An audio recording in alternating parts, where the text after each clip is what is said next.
When Jeff Bezos left New York City in 1994 to go west, young man, he hadn't decided if he would settle in Seattle or Portland. Along the way, he wrote the business plan for Amazon.com, and the rest is as much internet history as it is Seattle's latest global success story. Now Bezos seeks to inspire the next generation of visionaries here at the Museum of History and Industry, MOHI. It's an ideal location. Right here on Lake Union, Bill Boeing pioneered commercial aircraft at the turn of the 20th century. Bill Gates launched a software empire less than 20 miles away. And a few hundred yards from here, where I stand, Bezos continues to grow Amazon, even as he invests in space travel, journalism, and social technologies. Which is why we kick off our special series of The Innovators with an exclusive interview with a man who lives by the motto, step by step ferociously, Jeff Bezos. I'm Hanson Hossein. Welcome to Four Peaks.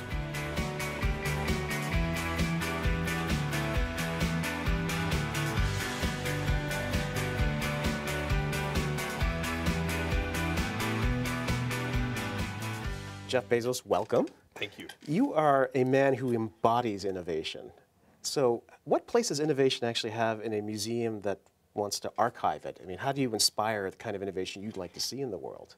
Well, I think one of the things that you want is for kids, when they come to a museum like this, to be inspired by what's come before and to see what's possible and to see how individuals and companies invent pieces of the future and what that really means for our lives. And in Seattle, this is such a hotbed of innovation. It's really kind of remarkable, on a per capita basis. I don't know of any place that has spawned more invention, more companies that really have, made a dent in the world. Yeah, I mean, and that geographic location right here in Seattle, right South Lake Union, close to Amazon. Why was it so important for you to actually put this monument to innovation or this inspiration to innovation right here?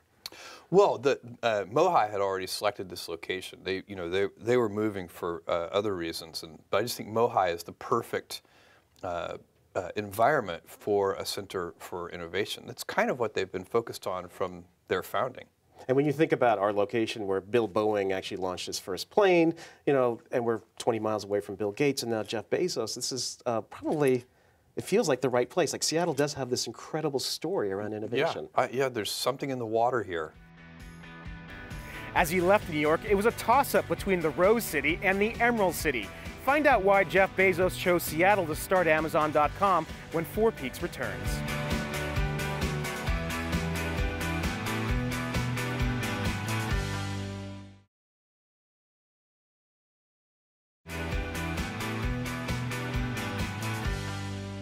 I love that legend. I don't know if it's legend or not, but you were in the car with your wife driving across the United States, and you were doing the business plan as you were going there. Could you almost feel the pull of go west, young man? Absolutely. In fact, I had not made the final decision. By the time the movers came and collected our stuff to take it from New York City to Seattle, I was still deciding between Seattle and Portland. Oh. And so I just told them, well, just get started heading west. And I'll let you know in a few days whether you should go to Seattle or Portland. So what was the deciding factor? Well, the deciding factor was that Seattle is a little bit bigger. And so I looked at the number of flights per week in the Seattle airport. And at that time, I think it was 3,000 flights a week coming out of Seattle and 1,000 flights a week coming out of Portland. And so there are just a lot of little things that in a bigger city are a tiny bit easier. You mentioned that you wanted innovation to inspire this next generation. Why is it important to you? Why is it so important to you personally to make that happen? Well, I think, I was a very lucky kid. I was inspired by invention and self-reliance from a number of different people and from, even watching the Apollo program as a little boy. And I think when little kids get inspired, you never know what might happen. It's a big deal, and everything about our society gets better over time. I really do believe that. I'm an optimist. The myth of the good old days is usually just that, a myth. We have better medicine than we've ever had before.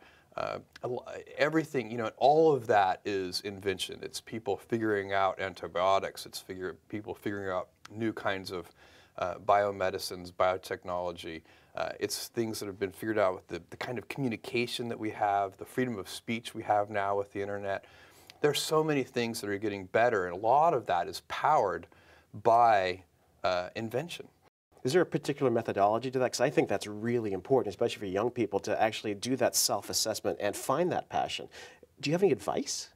I think that I think many kids and many grown-ups do figure out over time what their passions are. And sometimes we let I don't think it's that hard. I think what happens though sometimes is that we let our intellectual selves overrule those passions. And so that's what needs to be guarded against. Kids are very good about knowing what their passions are.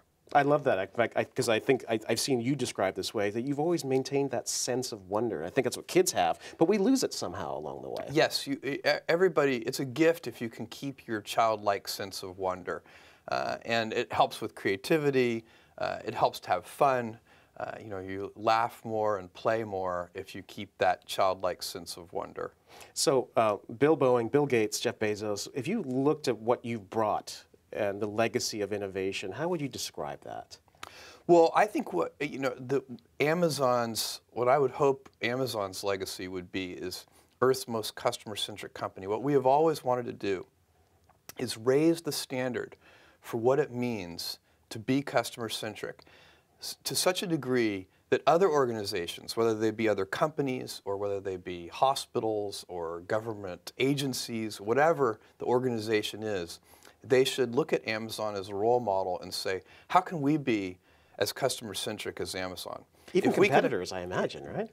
Hopefully competitors as well. But if we could make, if that could be our legacy, that we kind of raise the general idea of what it means to be customer-centric, that would be a huge accomplishment. It would be accomplishing a mission that's much bigger than ourselves. Harvard Business Review called you recently the most successful living CEO. Steve Jobs obviously was listed as well.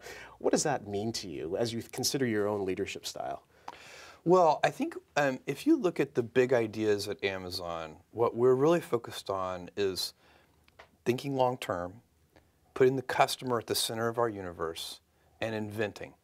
Those are the three big ideas, and they work well together. I don't think that you can invent on behalf of customers unless you're willing to think long-term, because a lot of invention doesn't work. If you're going to invent, it means you're going to experiment, and if you're going to experiment, it means you're going to fail, and if you're going to fail, you have to think long-term. So these three ideas, customer centricity, long-term thinking, and a passion for invention, those go together.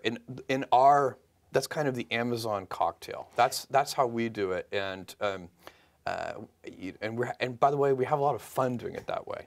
That long-term thinking especially is what I find so powerful, because you have been known to be somebody who is going to plant seeds and just wait.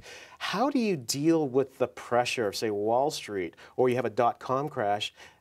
I've never seen you panic. You stay the course and you sort of stick to your script. How do you do that, and how do you advise us to sort of internalize that as well as a strategy? Well, I think that if you're straightforward and clear about the way that you're going to operate, then you can operate in whatever way you choose. And we don't even take a position on whether our way is the right way. We just claim it's our way. But Warren Buffett has a great saying along these lines. He says, you can hold a ballet, and that can be successful. And you can hold a rock concert, and that can be successful. Just don't hold a ballet and advertise it as a rock concert. And so you need to be clear with all of your stakeholders with, are you holding a ballet or are you holding a rock concert? And then people get to self-select in. We hire people who are really motivated by building new customer experiences. They like to pioneer. They like the rate of change. They wake up in the shower motivated by thinking about customers. And occasionally somebody joins Amazon who their primary motivation comes from thinking about competition or competitors. Those people can find Amazon a little dull. Again, it's not about right or wrong. It's just that different people are motivated by different things. And what happens with corporate cultures is that over time, people collect themselves in a way where they like that culture, and then it becomes self-sustaining. And so we really have a group, deep in our corporate DNA at this point, is people who like to pioneer, people who like to invent. We like going down blind alleys, wondering, or narrow alleys anyway, wondering whether they're going to be blind alleys or whether they're going to open up into broad avenues. And that's fun for us. Well, that's really interesting because you're not guaranteeing success anytime you go down those alleys. You don't know whether they're going to be blind. So when you look at success and when you look at failure, how does it feel like when you're in the groove, when you actually know you're on the path to success? Oh, it feels great. I mean, you know, you have to be in the mindset that you can accept blind alleys. But I'll tell you, the broad avenues are way more fun. Find out why creating a customer-centric culture is one of the keys to Amazon's success. We'll be back with Jeff Bezos and 4 Ps.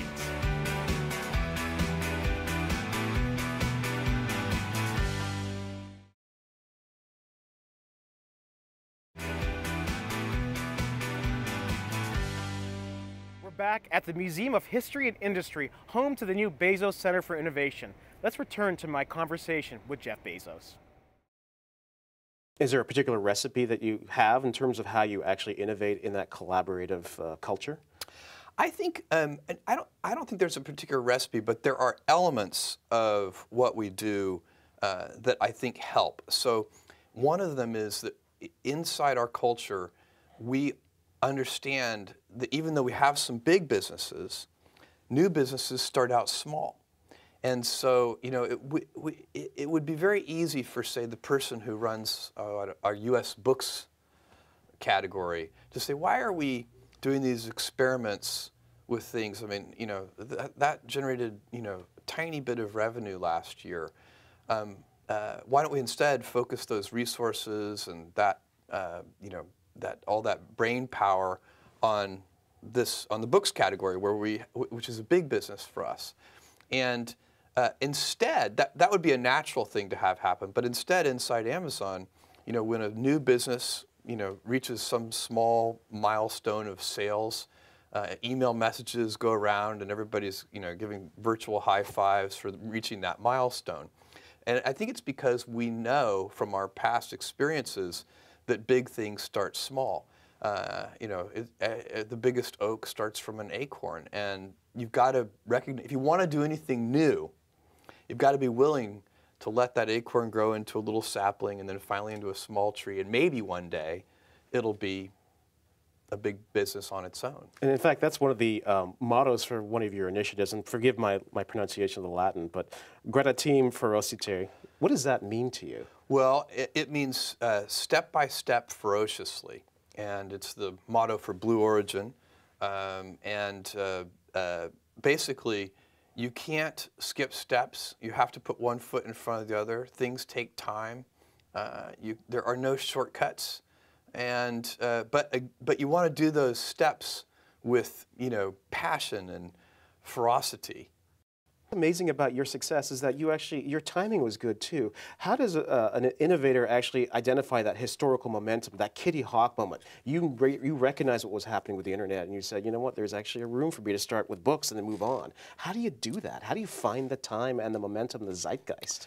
Well, I think to some degree you follow your passions and then wait, you know, you have to hope the wave catches you. I was always interested in computers. I was always interested in software. I was always a big reader. And so it wasn't, you know, which made me alert to things like the internet and the possibility that you could build a bookstore online that would have universal selection. And that was really the founding idea of Amazon. And so I think everybody has their own passion, their own thing that they're interested in, and then you're very alert to the things that are in the sphere of influence of that passion. So your passion has led you to change the world, frankly, with Amazon. But yet you've got Blue Origin, you've got Bezos Explorations. Why can't somebody like you just rest on your laurels? Go play golf. Well, you know, I love what I do. I also have 4 kids. I have a wife that I love. I have a lot of passions and interests, but one of them is, you know, at Amazon, the rate of change is so high, and I love that. I love the pace. of change. I love the fact that I get to work with these big smart teams. The people I work with are so smart, and they're self-selected for loving to invent on behalf of customers. And so, it's not, do I love every moment of every day? No, that's why they call it work. There are things that I don't enjoy, but if I'm really objective about it and I look at it, I'm so lucky to be working alongside all these passionate people, and I love it. Why would I go sit on a beach? I think that's important, that authenticity and that passion for anybody who's looking to innovate. The technology, the rate of change, I saw Vinton Cerf recently, he's considered to be one of the fathers of the internet, say that we are now in this era of permissionless innovation, meaning that we don't necessarily need to wait for permission from an institution like a government or a corporation to just do something. What does that mean to you in your position? Well, I think that's largely correct. I mean, in fact, some of the things that Amazon has, so the tools that we provide are designed to make it easy for people to do what Vince is calling permissionless invention. Things like Amazon Web Services, so that you don't have to build your own data center. You really can be a college student in a dorm room and you have access to unlimited compute facilities through Amazon Web Services. Same thing with Kindle Direct Publishing and a platform for publishers. There are no gatekeepers. It's self-service. If you've gotten 37 rejection letters, try it yourself. That's what I did. Thanks to you. And then there are other things where I think the scale is such that you do need, big capital. I mentioned earlier, but you're not going to, build a brand new carbon fiber plane like the 787 without the resources of a Boeing. So that you're not going to do in your dorm room. You're not going to invent Kindle in your dorm room either. To build a consumer electronics device like Kindle and to pull all the books together for it and so on, that's a big team effort. Many hundreds of people, working over a number of years. So some things are still, require big teams, lots of resources, many years to pull together, and those are very important innovations too. But he's right that we're on a trend line where every passing year, more powerful things can be done by small teams. And that's interesting because scale and size matter. You mentioned the two pizza meetings, but the danger is if somebody as successful as you, Amazon being successful, you have potentially a lumbering giant. How do you remain nimble? Because there is somebody in their dorm room who could eat you up for lunch the next day. My belief on this is, first of all, that's completely correct, and you can never assure anybody that can't happen. But I think if you have a customer-centric culture, that cures a lot of ills, because we wake up, let's say you're the leader in a particular arena, if you're competitor focused and you're already the leader, then where does your energy come from? Whereas if you're customer focused and you're already the leader, customers are never satisfied. So if you're customer focused, you're always waking up wondering, how can we make that customer say wow? How can we, our energy, our passion, we want to impress our customers. We want them to say, wow. And that accountability really matters to you as well. You're Absolutely. very accountable to your customers. We love it. It's that kind of divine discontent comes from observing customers and noticing that, things can always be better. When you look at education, I mean, Amazon has this incredible technology. Is there ways to sort of turn Amazon's technology towards helping sort of the educational challenges that we face in this country right now? Yeah, I think there are. And in fact, we're doing some things with Kindle now. We have something called Whispercast, which lets schools manage fleets of Kindles. But I think that's just the tip of the iceberg. I think that we are, if you look at things like the Khan Academy and some of the other things out there on the horizon, I think there is a real chance that technology may ultimately fulfill its promise of helping with education. I think people have hoped for that for a long time, and it hasn't really ever come to fruition, not in a big way. But I'm still very optimistic that that may happen. And in fact, maybe some of the kids who visit Mohi will be the ones who will really figure it out. Where in Seattle does Jeff Bezos go to clear his head? And what's his favorite snack? We'll be right back.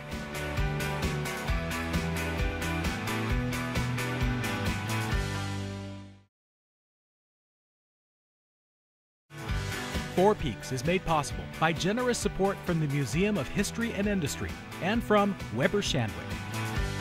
I have a few rapid-fire questions for you that we're asking of all of our innovators being featured at the exhibit, so you can answer in one word or whatever. Your favorite Seattle hangout to get a clear head? My favorite Seattle hangout to get a clear head? My shower. Excellent. Why are showers so prone to innovation? I get my best ideas. Relaxing. You're alone. You have one of those rainforest shower heads? Very, you know, it's a very good place to do your best deep thinking. All right. Favorite music to listen to while working, if you are listening to music? I don't control the music in my house anymore. My daughter does that. Oh, Justin She Bieber? gets to decide. You're not getting Justin Bieber? No, I think right now it's a lot of Taylor Swift. Okay. Best midnight snack while you're brainstorming? I'm asleep at midnight. That's important, isn't it? That's really good. A guy like you actually gets to sleep. That's good. I am asleep. And so how about best snack? Best snack? Well, I think it would be a salty snack. You know, I have a variety of food interests, but I'm going to go with, I don't know, pop chips. Good one. You and Ashton Kutcher. Okay. And last one, and yes or no, coffee? Are you kidding? You haven't had enough coffee until you can thread a moving sewing machine. Wow. You can do that? No. Well, Jeff Bezos, thank you very much for your time. Pleasure. It was a real pleasure. Thank you very much. Production of Four Peaks would not be possible without the generous support of our sponsors.